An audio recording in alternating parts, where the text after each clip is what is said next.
Hey guys, welcome to Sapphire China Girl channel. Today we're going to talk about what nobody told you about dating Chinese girls part 2. If you missed part 1, here's the link. Feel free to check it out. Let's dive right in. Today we're stepping into a cultural minefield. One that has started arguments at dinner tables, broken up engagements, and even made it into divorce court. I'm talking about caili, often called Chinese dowry. Well, before we go any further, let me put a controversial question in your heart. Is caili an outdated relic of patriarchal bargaining or a still relevant pillar of modern marriage in China? But here's the thing, because we're about to unpack the money, the meaning, and this caili behind this tradition. Part 1. China versus India, the dowry flip, the core difference. First up, China and India have opposite dowry system, and it's mind-blowing. In India, the bride's family pays massive dowry. It's so extreme it creates dowry abuse and even dowry death, rooted in the old belief that the daughters are a family burden. But China does the exact reverse. The groom pays caili to the bride's family. Naturally, everyone assumes, oh, so China's system is way better for ladies? But hold on, pause it for a second. Is flipping the payment direction actually true gender equality, or just swapping one unfair system for another? That's a question no one really talks about. The girls are less important paradox. Here's the huge paradox. China historically has shown some preference. Decades of one-child policy worsened gender imbalance. Now there are millions more, unmarried men than women, especially in rural areas. Because this shortage, men can beat financially. caili skyrockets. The ironic results, girls who were once considered less valuable are now overpriced in the marriage market. So let's think critically. Does being financially desired in marriage equal real social empowerment for women? Both China and India suffer from the same root problem. Viewing women's marriage value as a transaction just flipped upside down. The water people mentality. Chinese people hate standing out. The water people, the overrated 没办法. I'm gonna explain this Chinese phrase in a minute. Here's something most people won't admit. Most of us are like water. We don't like standing out. We flow where everyone else flows. Now, sometimes that's a good thing. You ignore a rude comment, the conflict dissolves. Everyone moves on. That's a social grease. But what's the downside? We lose the muscle for individual thinking. We stop asking, shall I do it differently? Is it the right thing? And then that comes a quiet killer. 没办法. Can't be helped. Oh, that's the way it is. We don't have a choice. On the surface, it sounds humble, almost Buddhist. The universe forces this on me, but here's the truth no one says out loud. 没办法 is often a choice you made without admitting you made it. It's a passive philosophy. And to be honest, it's overrated. Why do I bring this up? Because this is a real engine behind caili inflation. Caili is never just about two lovers. It's about two families, two villages, 15 WeChats, aunties or uncles, face culture. It's like saving face, social comparison, all of it. If your neighbor asks for 20,000, your family can't accept less. I'm talking about 20,000 yuan. If your cousin pays sky high, you must match it. So here's my genuine questions. Not a rhetorical one. In Chinese marriage choice, is group pressure and face culture truly stronger than individual free will? Or do we just lean on 没办法 to avoid the fight? 没办法 It's the ultimate comfort blanket. It lets you surrender your agency without admitting defeat. But here's the catch. Every time you say 没办法 to caili inflation, you vote for the system to continue. Silence is a choice too. Okay, let's take a look at China's caili map. It's not that accurate, but it just talks about estimate range of caili in different provinces. But of course, some of the rural areas, they will have less caili. But in a big city, sometimes it varies from different families. And also, south and the north are quite different routes. Let's dig into it. Northern China, Shandong, Hebei, Dongbei, Henan, often. If you've never been to China, probably you're not familiar with it. It's just a northern part of the city. Caili amounts look huge. 150,000, 200,000, even 300,000. So it's nearly a car's value in America. But here's the catch. The bride's family usually returns most of it, sometimes adding extra. That money becomes the young couple's new home, furniture. Northern families tend to see caili as a ritual of respect, not income stream. The groom proves that he can provide. The bride's family shows generosity by giving back. Southern China, parts of Guangxi, Guangzhou, Guizhou, rural area like Fujian, some Cantonese village which belongs to Guangdong.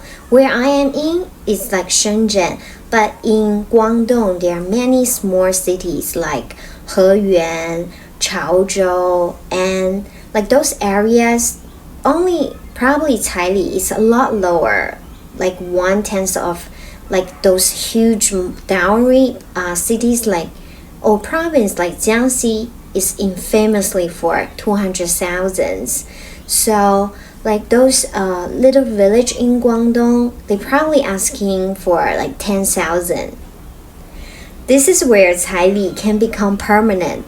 The bride's family keeps the cash, especially she has a younger brother.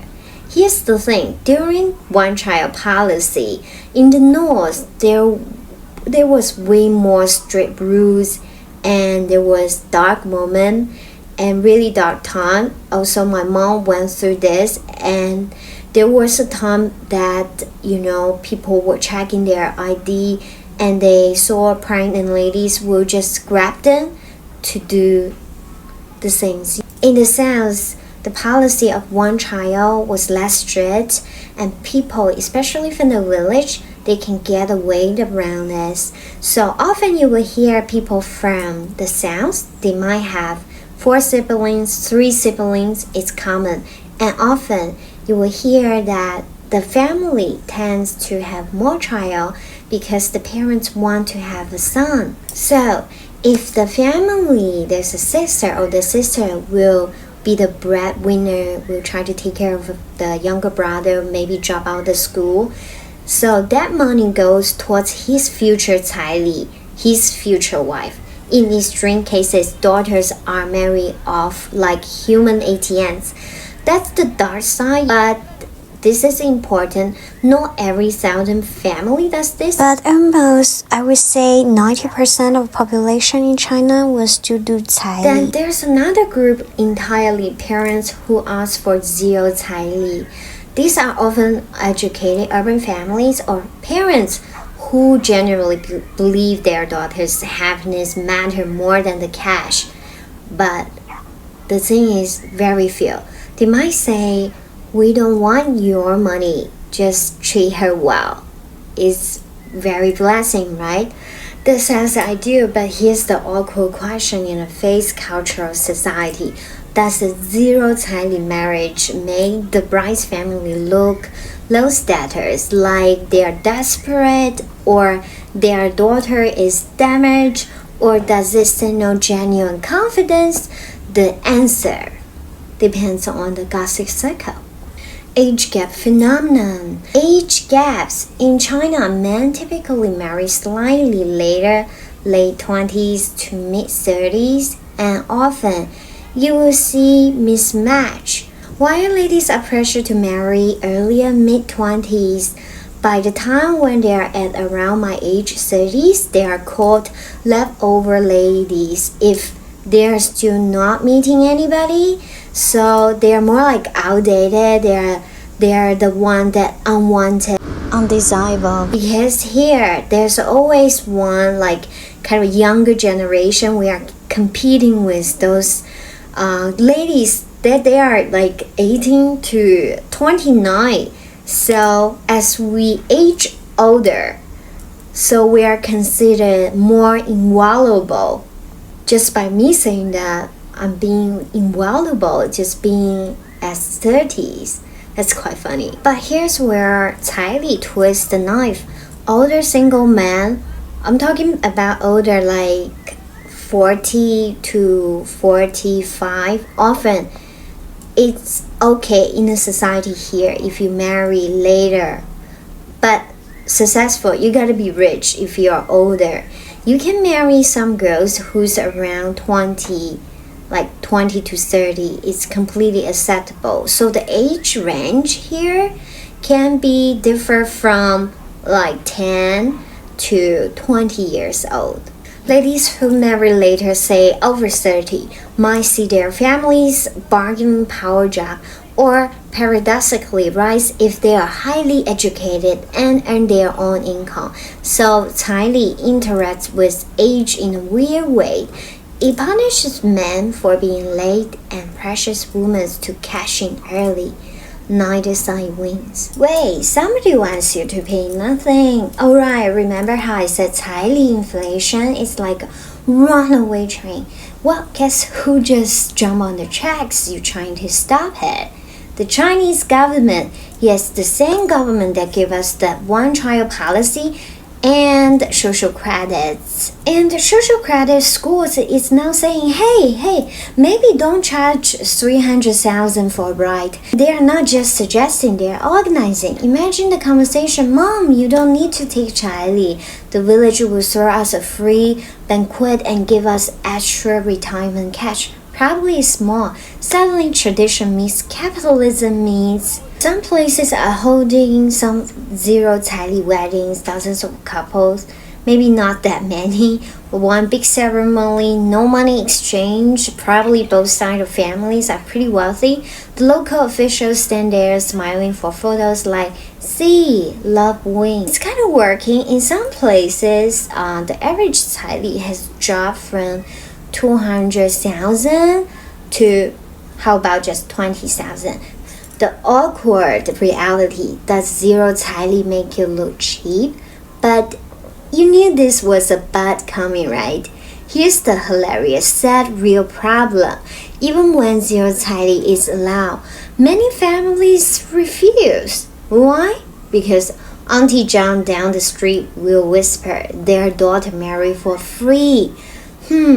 Something must be wrong with her. So you have this incredible tension. There's the government wants you to get married more so that they can have more babies. But some relatives might be just gossiping. Zero caili is shameful. And I found this comment quite interesting. Often you might hear parents from rural areas, they will say, if my daughters marry with zero caili, I don't want to be there. I fail. I fail as their parents. They are no longer my daughter. Okay, let's end this part with a little game. I call it what will you do if you grew up with this kind of Chinese culture here. Scenario, if you are the groom, your girlfriend's family demands 200,000 caili, which is real, not a joke. It's common. If you're a foreigner, supposedly you're rich. That's what we think about foreigners. But if your local village has a new rule and it's against your cultural value, if you want to go zero caili, and also but the bride's family aren't that happy, so you probably won't get the blessing from her side of family. So what will you do? Do you pay the 200,000, keep the peace, and eat instant noodles for 5 years? Or refuse, go zero caili and risk your mother-in-law giving you evil glance at every family dinner.